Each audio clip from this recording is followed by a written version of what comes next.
আমি উপজাতি নয়, আমি বাংলাদেশি।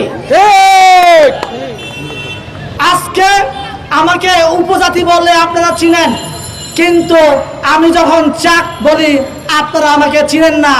আজকে বাংলাদেশে আমরা ৬,০০০ আছি, আগামীতে এই ৬,০০০ও বাংলাদেশে থাকবো না যদি এই আমরা সেই মোদির ইশারায়, ইসকনের ইশারায় আমরা যদি তাদের কথা মতো চলি।